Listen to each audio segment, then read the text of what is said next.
Hello, you're very welcome to the Rossie Podcast in association with Shannonside Northern Sound. This week we're looking ahead to the big one, Roscommon against Monaghan, at Shannonside Northern Sound derby, and I have two superfans, you could call them, with me here in studio. Shannonside Northern Sound's very old Sean McCaffrey and Mr. Paddy Burke.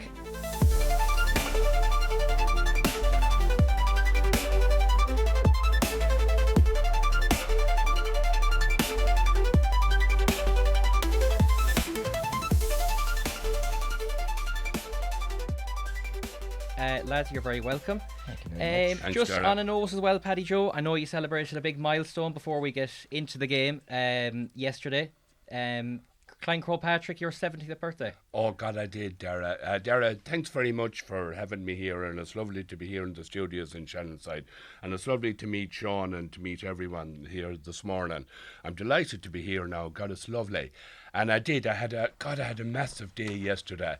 I always I love Patrick.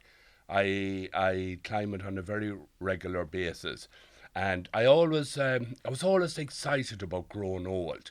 I love being 70. Because growing old is not a given.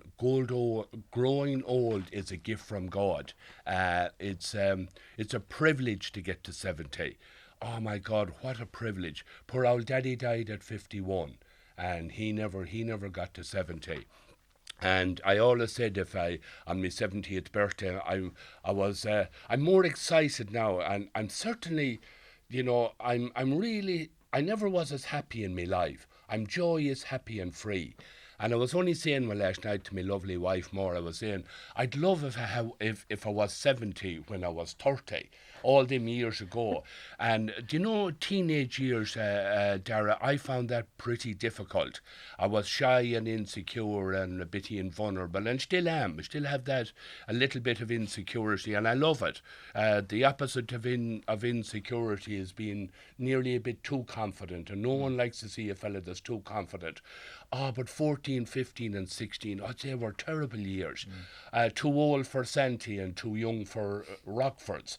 Couldn't go to the nightclub, and mammy telling you go to bed. And then you'd fancy a girl going to school, and there was grand girls in school, and I did fancy a few of them. And one of them in particular was my girlfriend, but she didn't know it. When I met her, I ran away from her. And and now that I'm 70, I don't have to prove anything. I don't have to look for attention, and it's a lovely state of being, to be joyous, happy and free. And anyone that isn't 70, I have great news for you. The best is yet to come, and you too will enjoy your 70th birthday. But yesterday, Dara, I did climb Patrick. It was me 154th climb, and I climbed Patrick on Christmas Day. I climbed it on St. Patrick's Day, New Year's Day, all sorts. Never was it as bad as yesterday. It was so cold. When I got up at the top, the fog that was coming down was automatically turning into ice, and it covered the path and it covered the stones, and I was so cold. I got afraid, and there was no one on it. But I was still delighted I'd done it, and I'm delighted to be 70, delighted to have climbed Patrick, but I'm more delighted to be here with you and the lads and the lovely lady here this morning. Well, we're very happy to have you here. Sean, moving on to yourself. I mean, look, you might say Clones is the second greatest spot in Ireland after Patrick. Maybe we'll say the Hyde. Are you looking forward to Sunday's game? I am. Just a small thing. I can't believe this man's 70 years of age. That's the first thing. Second thing is, I climbed Patrick for my 40th, and I thought that was a tough thing. You have 150 odd of them done. Yeah. Wow, well, that's just incredible. I tell you what, there's something in you Roscommon people. I was coming down confident now to Dr. Hyde on Sunday, and all of a sudden I'm beginning to think, if this is a 70-year-old man in Roscommon and he's climbing Patrick for the 154th time, we're in bother coming down here, so we are. But no, we're looking forward to it. Really looking forward. And funny, for the first time in a while, I don't know if you're finding as well, Paddy, there's a buzz back in football, firstly, and I think it's the new rules and the style of play and that. But also as well, you've the two unbeaten teams, two teams that come down last year from Division 1 with great aspirations of going back up again. And here they are going head-to-head, third round. And genuinely, I think whoever wins on Sunday will probably be one of those that'll take one of the two spots to go back up again. And I know from up in Monaghan, all the talk is this weekend. It's a long time I've seen just the bit of buzz, the bit of bite, the bit of excitement, the bit of looking forward to coming down. And I envisage if the weather plays ball with us now, plays part, we'll have a big crowd in Dr. Hyde, not only from Roscommon support, but a big Monaghan support travelling down as well. So it is all the makings of being a real good one, and we'll probably have to sing happy birthday to Paddy Joe when we're there as well. Absolutely, when Roscommon win as well after it. Are you enjoying the game so far, Paddy Joe? We're 2 games in now this year. God, I really am now, but I'm really enjoying the games, and I have been at the 2 games that we played now, and we were up and Louth. God, we were lucky to come out of Louth now. We really were we had a good lead. And the thing about the games at the moment, Sean, is you could have a 7 or an 8 point lead, and it would look good. And all of a sudden there's a 2-pointer, and all of a sudden another 2-pointer. I think was it Shane Walsh? Did Shane Walsh get 7 2-points? In his match? And everything can change, but God, I'm loving it.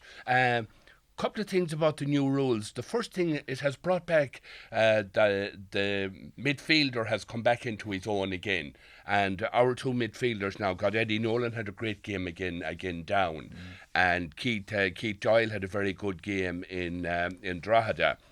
So it's a different player and a different game. But the one thing about it's made for the forwards. But Sean, I wouldn't like to be a full back on a nippy forward. No, and that's the funny thing. Well, I suppose the full back now can stay at home and be the full back. That's the strange thing. But you're right. Now the full back has to be a proper defender once again. He can't be trailing up the field. The forward's not expected to go back and be doing a bit of defending. The 3-on-3 definitely has been a big game changer, and one wondered how that was going to work at the start. And in fairness, it has contributed, I think, that the full back line, your 2 cornerbacks, the full back can suddenly now stay at home. They don't have to do as much running. It's the 2 from 45 to 45 is your half backs, your half forwards, and that tracking back and forth and all the running that they're doing. And it's interesting, it's the one thing that the managers have all been talking about is an extension or an addition to the substitutes that they can make, firstly, and also the fact as well that there's going to be a lot more injuries coming out of this game. And I don't know, from Roscommon's perspective, I know Monaghan have picked up a number of knocks coming from just that running game that they've introduced. But you've said it then as well, the other part of it is it's the big battles around the middle of the field again. It's the goalkeepers having to kick it out long. There's very little short play going on, and what you want to see is the high fielding. You want to see 2 players going up contesting for a ball, and then you have the little nippy fellas, the little terriers coming in round at the feet, picking up and breaking ball and breaking at speed. And the scoreline, some of the scorelines that have been thrown up, it's been incredible. I was listening to one of your podcasts with Willie, and Willie remarked, he says, you could take NFL out, National Football League, and put in NHL, National Hurling League. He says nobody would know any different with the scorelines that we're having at the minute. There seems to be one, what's noticeable is there's a huge gap between the full back, the centre half back, all that area. If you get a ball, our first attack now in the Hyde, when Inda got the ball, he ran straight at the heart of the down defence. He went down the side and came straight down, and we ended up getting a goal. And watching the games on the telly, there seems to be that hole in the centre of defences, and if you run straight at them, because like the defender can't pull you down like the olden days to stop you. The old centre half back, if he wasn't a footballer, he was a stopper in another sense, but that's gone now. If you run at pace and if you run down the centre, apparently all the defender, they all back and let you in. You can make 40 yards awful easy by running straight down the middle. And I think that's going to be a problem as we get into a drier field and the nippier forwards and getting the 2 points from outside the arc with the amount of possession that they're allowed. They'll have to seal up that centre further out in front of the full back and give them some bit of protection. Yeah, and you'd probably find that arc has been nearly used as a defensive line now for a lot of teams. They sort of set up on that arc, and if they don't get you stopped there, you're right, Paddy Joe, the space that's inside. And that's why the wee nippy forward is back in vogue again, because they have the space. They really only have to worry about taking on one man, whereas prior to this, the Conor McManuses of this world, who's no longer with us on the inter-county scene, he would have to deal maybe with 3, 4, 5 guys surrounding him now. And I'm just thinking of Conor in his prime, without injury. Oh, the game's made for him nowadays. You can imagine the ball that would have been coming into him and what he could have done with it in that time as well. But in fairness, Monaghan have found forwards that can make that space. But it's interesting, as you said. And the thing is, you can't go and foul to try and slow the game down because you got the tap and go, and you have to step back, and then the player's gone, and you're left standing looking at where did they go? And you also have the black card, Sean, as well. Like, you know, now, there was always the professional foul. Don't let him in if he's on a roll, like, you know. But I think the Hyde too now is made for the new rules. I think Hyde Park now. I know. I'm from Roscommon, and people that say he would say that, but I genuinely think outside of Croke Park, it is one of the best playing surfaces in the country, and it's wide and it's big and it's made for that diagonal ball into the forwards and open up and running at pace. And Sean, do you know what's very noticeable already? Even though we're only 2 games in, I was just watching the Louth team now in Drogheda there when we played them, and I was watching our own lads. The fitness level of inter-county footballers now, and it's only March. It's on a par with with the level of fitness that Roscommon have now in March. Going back with 10 or 15 years ago, I don't think they'd be any fitter for a Connacht final in the month of July or later on. The fitness levels is there, and that's them trying to peak, to be prepared to go. And if you have to be fit now on the soft fields, as they talk about in February, March for your league, as you said, when the field dries up, what's not going to be like then at that stage? God, and the pace of the game, like, well, you know, as you said there, Sean, about the tap and go and the long kick out, it's relentless. There's no respite at all. You know, it's bang, bang, bang. God, if your defenders are under pressure, like, and the ball is coming in, it's the pace of the game has been taken to a whole new level. And Sean, I just want to say about, I didn't realise when I look at Monaghan and Roscommon, there's very little between us. God, we have an awful lot in common. Monaghan, there's 65,000 people in Monaghan. There's 70,000 in Roscommon. Monaghan has won, I think, 19 Ulster titles. We have won 22 Connacht titles. Our All-Stars, I think... there's not an awful lot between our All-Stars, and we're very similar. We're 2 counties that absolutely loves our football. Yeah. And we're 2 counties. God, Monaghan has stayed in Division 1, so they have, and Monaghan always produced the greats. Going back, remember Eamon McEnany's great kick in Croke Park, and Nody, and then Conor McManus, and they always had a marquee player at some end of the field. And Roscommon too, we had our own level. And when you look at the similarities between the two of them, and I know it's only the month of February, and the Lord save us when you think what's going to the Hyde on Sunday, and we are so level. It's going to be very hard to call it. It's whoever gets the 2-pointers, whatever forward is going to put over 1 or 2 2-pointers, or whoever settles is going to win the match. But it'd be very hard to predict a winner on Sunday in Hyde between Monaghan and Roscommon. We're very even. There's nothing between the counties. It's funny, it's interesting what you said. The 2 counties do mirror each other, both on and off the field, and what has been achieved and what has been done. And you're right, it could come down to a 2-pointer more so than a goal. You were talking there about the 2-pointers, and funny, I'd noted that before. I says, a goal nearly now isn't worth what it used to be. A goal used to be a massive score in a game because it could put you 3 up in a tight game. Go up the field, knock one over from outside the arc, and all of a sudden it's back to a 1-point game. And Monaghan experienced that against Westmeath, where they got ahead, and then Westmeath came back with a goal, and you were looking at the score going, oh, Monaghan's comfortable here. Oh no, wait a minute, there's only 1 or 2 between them here all of a sudden as well. And you said it, like, there's nothing comfortable with being 8, 9, 10 points ahead now in a game. You need to have that scoreline when you're back sitting in the dressing room after the game's over, because if there's 5 minutes of the game to go, you're rest assured that can be whittled down very quickly on you. Yeah, God, yeah. And even was we were listening to the commentary there on Shannonside now when Longford and Tipperary played. Yeah. And it was a last kick by Tip that won it, that 2-pointer. 2-pointer, yeah. And I felt sorry for Longford. I was saying, oh my God, now, well, they had that game. If that was a normal game, at least to be coming home from Tipperary with a point, something on the board, Well, I have you both here, and we're touching on the game there. Want to even get into the meaning behind the GA a tiny bit from both counties. Like, start with Paddy Joe, yourself. You know, you're fanatical, you travel everywhere. What is it that you just love about going to the game? Like, on Saturday or on Sunday, are you excited already, you know, before going to a game? I have childlike excitement. I'm a baby that never grew up. I'm a child in big clothes. I just absolutely love football, and I love the Rossies.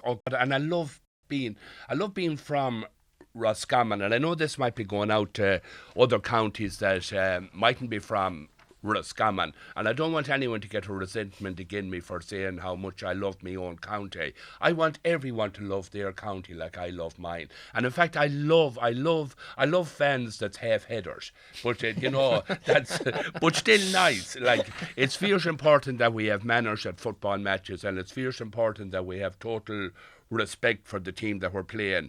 I always watch me behaviour at a match. I think the GAA should put on the ticket when you get it, you are now an ambassador for yourself and you're an ambassador for your county, and don't let your county down with your behaviour at a match. So I would always be very conscious of not letting the jersey down, not letting me bandana down, not letting Paddy Joe down. And I just love football. And I love being from Roscommon. I've been to the 31 counties. I got a banger of a car, Dara, in 1974. And we were awful lucky, and I say this now with my hands up in the air, we were awful lucky that we were in all 4 divisions. We were down in 4, 3, 2 and 1. I feel sorry for the strong counties that never played in 4 and never played. Not many people say that. I say they're happy enough to stay up there. We were lucky that we got to play, so we did. We got to play in Kilkenny and we got to play in Waterford, and I was very privileged and fortunate to be able to follow the county that I love. And you know what I love most about the match? The best part of the game for me is even Sunday now. I'd be in Hyde Park to watch the 2 teams coming out. I love to see my own team running out, and I know all their demeanour on the field. I'd know the players well. I wouldn't know them if I seen them in their ordinary clothes, some of them, but I know his run on the field, and I know I know when he has the ball who it is without looking for the number. And just to see them coming out, and even on big match day, we'll say when you get into the championship, at the bigger the match, I love the 2 teams when they come out. I love the parade. I absolutely love the national anthem.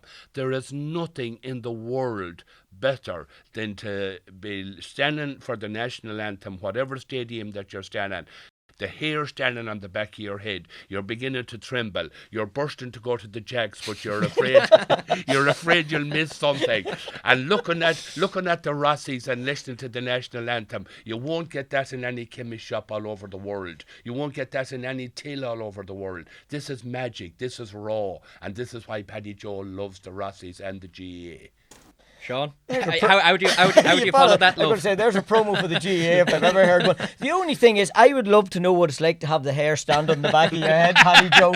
I would never have given you much business in the barber end of things, unfortunately. But you know, you summed it up perfectly there. There is something about it. Now, I'm in a privileged position in that I get to go and I get to commentate on these games. I see them from a different perspective. I most certainly have to be very careful with my demeanour and ensure that not only am I wearing the jersey and being careful of that, but I'm also wearing the branding of the radio station, so you have to be careful on that end of it. But there is something about it as well. And funny, I had an opportunity recently to go across to Anfield, Liverpool, Premier League game, lived the dream to do that. One thing that I spotted, and you'll always note this, and even last night I was at a game then as well, it was a schools game, it's the camaraderie between the fans at the GAA that you don't get in any other sport. We see other sports and the segregation, and you're put in one entrance, you're let out another entrance.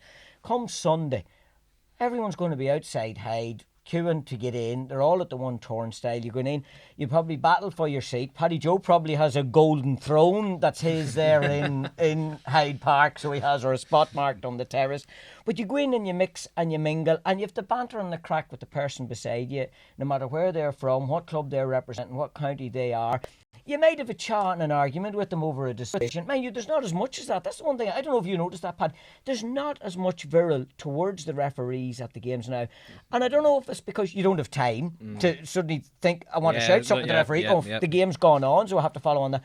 We're still trying to fathom and work out the rules, so we're not so sure has he done that right or has he done that wrong. But there is time when maybe you'll get into a wee argument, naturally enough, with the man beside you. You don't agree with the decision and he doesn't agree with the decision, or you think it's the right decision, he thinks it's the wrong decision. But you know what? At the end of the game, you'll normally turn round and you'll either congratulate or commiserate. Everybody moves away and you move on and things move on. And that, to me, I think that encapsulates the biggest thing about the GAA. And even just travelling down the road, as I said, it's the first time in a while that I've found there's a wee bit of a jizz, there's a bit of excitement, there's a bit of buzz building around, particularly the league championship. You always look forward to the championship, but all of a sudden the league has brought this out, this round 3 game, and remember, it's only round 3. We're still in the middle of February, we still have a half a summer of football to look forward to, but there's just something about it. And I know even myself, I'm looking forward to coming down the road, looking forward to the occasion and what it's going to bring. And sure, we have to look forward to see what the result will be, hopefully in favour of Monaghan. So that's the most important thing. Come down the road, we go back up there. We got a trimming last year, and that's one that still rankles and sits very sore, I can tell you, with Monaghan folk, was that result last year. So we're sort of coming down the road, and I'm not saying the team's coming down on revenge, but you're coming down thinking there's a bit of a record to be set straight here. And funny, I was looking back and I didn't realise, obviously Monaghan were 10 years Division 1 and Roscommon are up and down in that time, but in the times that they met, it was a sharing of the results as well. We talked earlier about mirroring the two teams very, very, I suppose, equal to each other and so much in common. Even results wise, I actually thought Roscommon had more on Monaghan wins in the meetings that they had in the league. It's only when I look back I realised it's about 50-50 in regards to how it's right. But it's the last one. Last year's one that really sits, and I know it sits with a lot of Monaghan people, that it wasn't just a performance that day, it was a big win for Roscommon, and we just didn't turn up. Yeah, and just go back to what Sean said there. God, Dara, I think we have huge respect for referees at the minute. I think it's the first time that the ordinary fan, we're going to matches, we don't know the rules, and we're looking, as Sean said there, we don't know whether he made a mistake or whether he made it right. We are, but I am in awe of how good they're able to make the decision. My God, a referee today with all these new, even any day going out, he has only a split second to make. I remember I was in Croke Park for Dublin and Kerry, and that was the day that Sean O'Shea put over the fantastic point to win it. And the national anthem, in Croke Park, it's special. And when the national anthem finished, the roar that went up, it shook Croke Park. And I looked down at Paddy Neelan. And I said, "Oh my God, Paddy, I wish you luck today." I said, And he had a great game. He had a brilliant game. Yeah. But imagine he was out in the middle of this, and I would not like to be where he was. And I'll never forget that day. But any day, like the referee, they're marvellous people that go and do. And of course we'll give out about them. And of course if he gives a free again, the Rossies, and we don't think it was one. But we still salute your ref. Absolutely, yeah. But it is interesting. You said, we're not familiar or know the rules. There's a possibility, and this isn't being flippant, but I think the referees themselves are still possibly learning it. I think it was David Gott come out and said that they hadn't even got the full rule book handed to them yet. There's 42 changes has been made. So you can imagine you've been a referee for a while, and all of a sudden there's 42 changes that has come in. But I think what has aided and helped referees a lot is the tap and go firstly. That's done away with this mauling of players going around, a referee having to go in and deal with them situations as well. Obviously they've been given an awful lot of power now with moving the ball forward. Interesting, I think that rule was always there. Dissent or outside the rule, you had, it wasn't 50 metres or 50 yards. I think it was about 20 metres or 10, something like that. So there's a very strong sanction against that for the ball to be moved. And you can see it, you can actually see it in players now. There's nearly a fear now. Well, they're afraid. I actually see them. They're handing the ball back and they're putting their hands. But in a way, and you mentioned it there, the culture is changing, and hopefully it does stay like that, because we want referees in our game. We do indeed, and funny, I think by what they've done at the moment, by putting that sanction in at 50 metres, I genuinely think they could take that away, and it may be brought back, it may be shortened. but it's ingrained now. It's culturally there now that the player will be suddenly mindful of, oh, if I do wrong here, there's a strong punishment coming my way. The punishment mightn't need to be as strong as what it is at the minute, but certainly, but the sanction was always there. It just maybe wasn't being used by the referees to an extent. But now the players are aware of it, that it's there. I think it's in the mindset of the player now, as you said, that they're nearly stepping back. I still don't buy into handing the ball to your opponent, like, you know. Too nicey nice. Well, it is a wee bit, and it's leaving you open as opposed to an extent as well. But 2 or 3 games of doing that, then just tweak the rule ever so slightly, that maybe you put the ball down on the ground and you walk away from it, or whatever the case may be, that your distance isn't as much, but I guarantee you it's still in the mindset of the player that they'll not want to give anything away. Yeah. And there's 2 great things about the new rules that's lovely to see, is that your good midfielder is back in centre stage, and your good forward is back in centre stage, and your good defender is back in. You know, now the rules hopefully is going to give an opportunity for the good footballer to show his class, and all we want to see is good footballers from every county performing at the highest level, and they're not going to be choked and smothered by all these fellas around them, and you know, open up that and open up the field. And Sunday's game, I think, is just going to be it's a fantastic game for both teams. Well, especially for Roscommon. We're in the Hyde, and the Hyde is made for the new rules. Now, this game is coming at the right time for the Rossies. We're playing Monaghan. Monaghan is a very, very good team.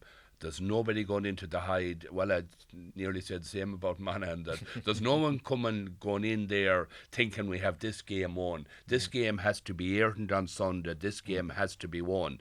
And for the winners, as Sean said, it's a massive plus going forward. But for the losers, it's not the end of the world either. It's only the 3rd game in. There's a lot of games, a lot of points to be picked up after.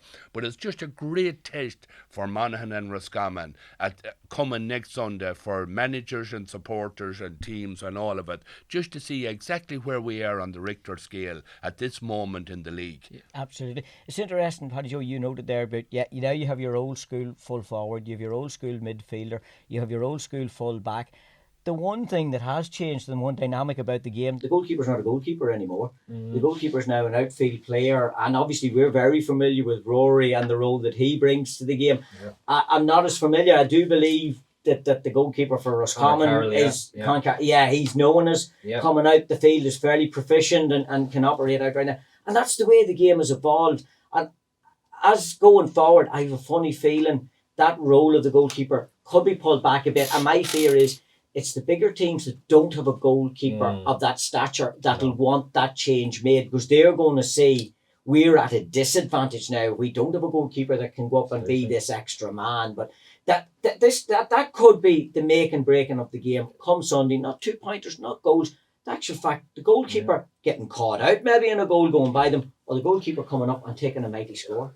Well, that happened in the Hyde, and it was the turning point. Got a great goal. He got a great goal, you know, now, and you know, so and that's a new dimension too. Yeah. We of course, it's grand for your own.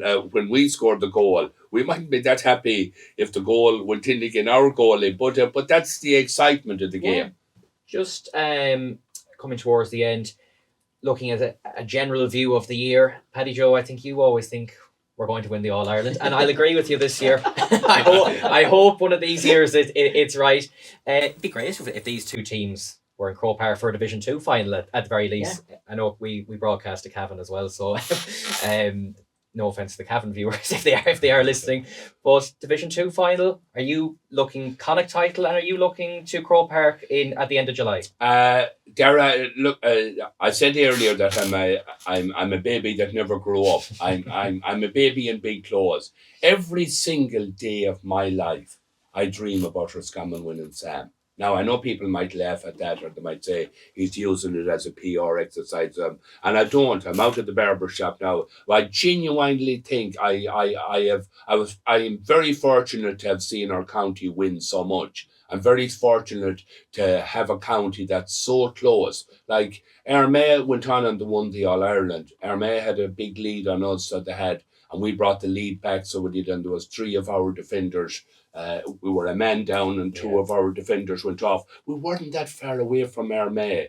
We're sandwiched between 2 massive counties in Connacht with Galway and Mayo, 2 of the top counties in it. But with the new rules and the new God, we have pace in Roscommon at the moment. We have young lads coming in now. We have pace. We have as good of footballers in County Roscommon as in any county in Ireland. We have the stadium, we have the supporters, we have the people working behind the scenes. And my God, there's great work done with Club Rossie and great work done there with the management, and huge effort goes in at underage and all of that. And I think our day is coming.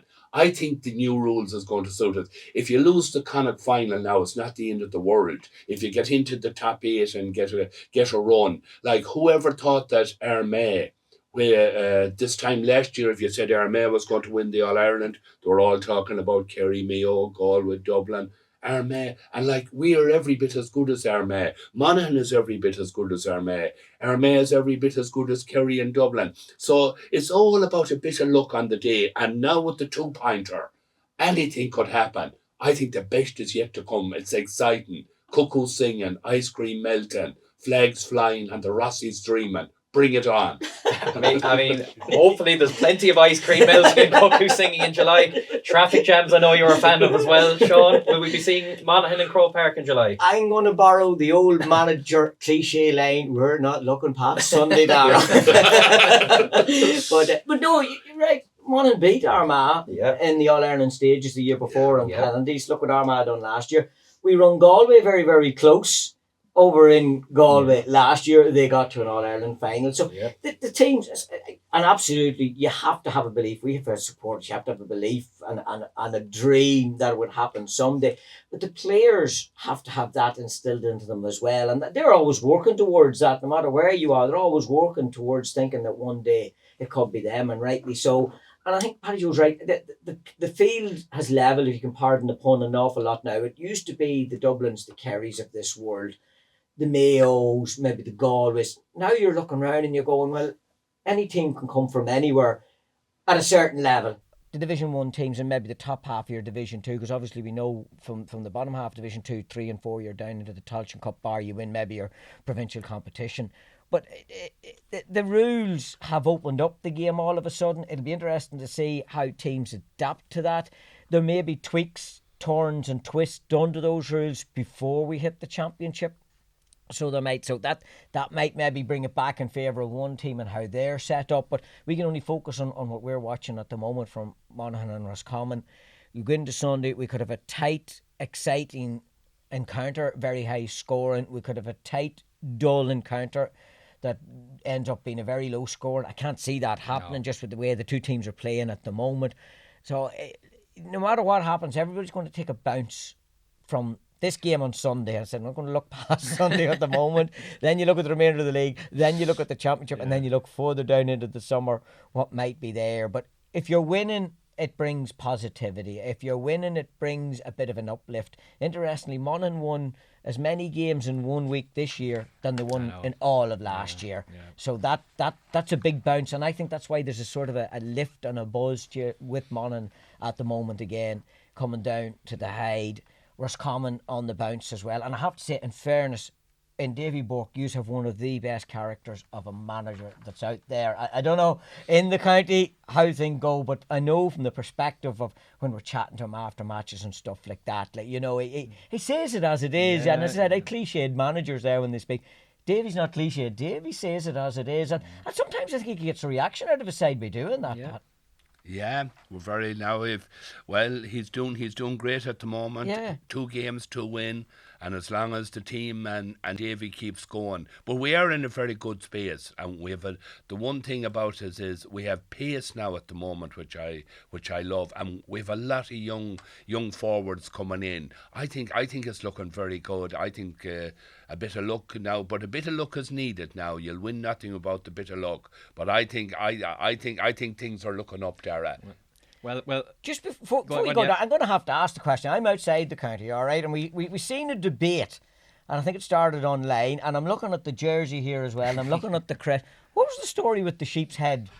Oh, What's yes. going on We had, there? the, we, What we, was had the, that? wrong- we had the wrong sheep's head on it for too many years. I have the old one here, and Paddy Joe has the new one. Yeah. So Right. you can spot the difference.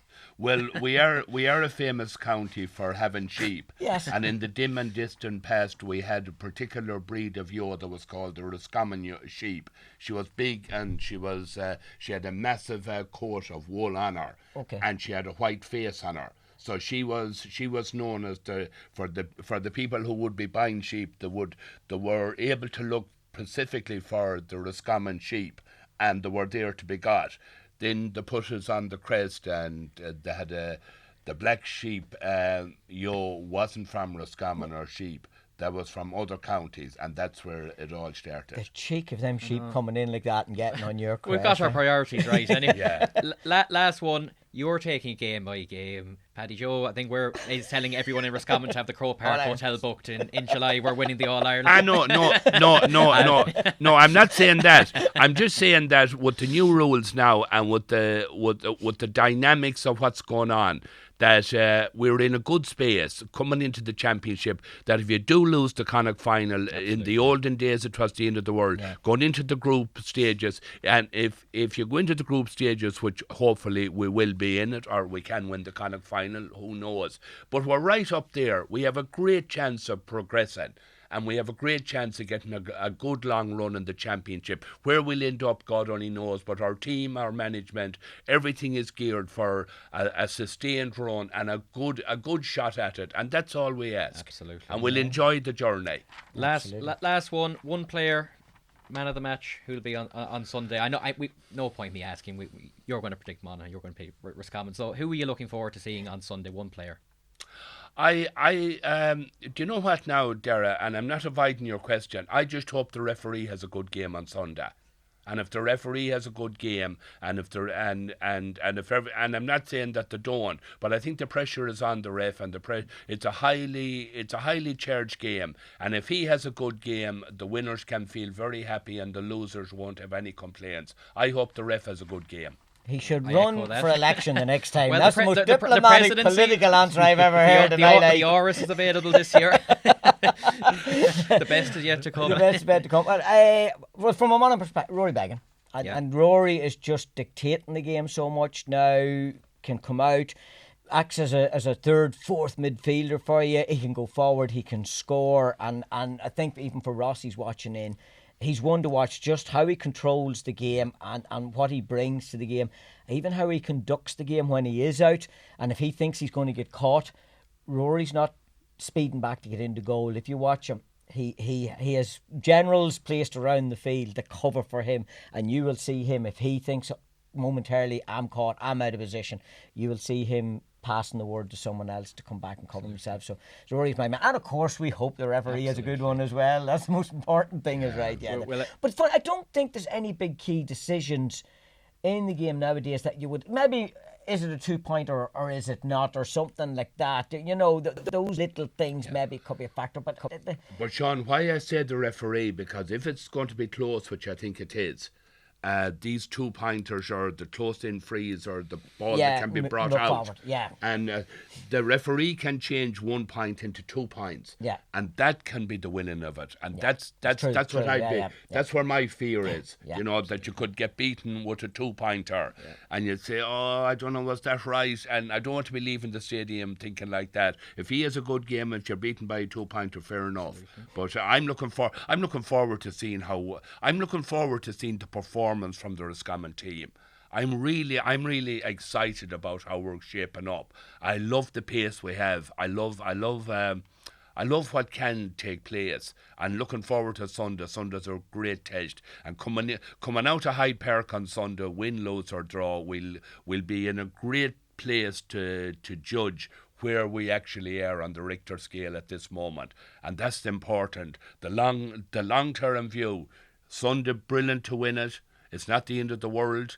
The winners is grand. The losers, no harm. There's still a few games. Loads of points to be picked up.